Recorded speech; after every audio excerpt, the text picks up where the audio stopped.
સુરેન્દ્રનગર જિલ્લાના તમામ 450થી વધુ મેડિકલ સ્ટોર સંચાલકોએ ઓનલાઈન દવાઓનું વેચાણ તાકીદે બંધ કરવાની માંગ સાથે આજે સંપૂર્ણ હડતાળ પાડી છે। પ્રદર્શનકારીઓનો ગંભીર આરોપ છે કે ઓનલાઈન કંપનીઓ વધુ ડિસ્કાઉન્ટની લાલચ આપીને હલકી કક્ષાની તેમજ ઘર સુધી નશીલી દવાઓ પહોંચાડી રહ્યા છે, જે સ્વાસ્થ્ય માટે જોખમી છે। આ અન્યાય સામે સુરેન્દ્રનગરની સીજે હોસ્પિટલ ખાતે મોટી સંખ્યામાં મેડિકલ સ્ટોર સંચાલકો એકત્રિત થયા હતા અને પોતાનો ઉગ્ર વિરોધ નોંધાવ્યો। વેપારીઓ ચીમકી ઉચ્ચારી છે કે જો આ ઈ ફાર્મસીના દૂષણ અંગે વહેલી તકે યોગ્ય નિર્ણય લેવામાં નહીં આવે તો આગામી દિવસોમાં આ વિરોધ પ્રદર્શનને વધુ તેજ બનાવી ઉગ્ર આંદોલન છેડવામાં આવશે।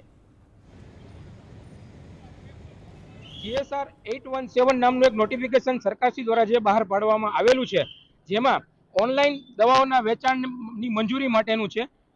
આની સામે ઘણો બધો વિરોધ થયેલો છે અને અમારી સ્ટ્રેન્થ જોતા આને કાયદાનું સ્વરૂપ આપી શકાણું નથી।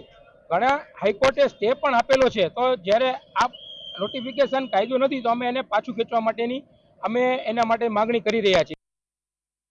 ઇન્ડિયા આખામાં બધા જ મેડિકલ 10 લાખ જેટલા મેડિકલ બંધ છે આજે, કારણ કે ઓનલાઈન લોકો ડ્રગ મંગાવી રહ્યા છે। ઓનલાઈનમાં ડુપ્લિકેટનો બી સંભાવના હોય છે અને જ્યારે નાનો વેપારી સવારથી સાંજ સુધી મહેનત કરતો હોય, પૂરેપૂરી સર્વિસ આપતો હોય અને ડોર ટુ ડોર બધાને દવા પહોંચાડતો હોય અને ત્યારે એની આજીવિકા ઉપર અસર પહોંચતી હોય, ત્યારે અમારે આજે હડતાલનું શસ્ત્ર ઉગામવું પડ્યું છે।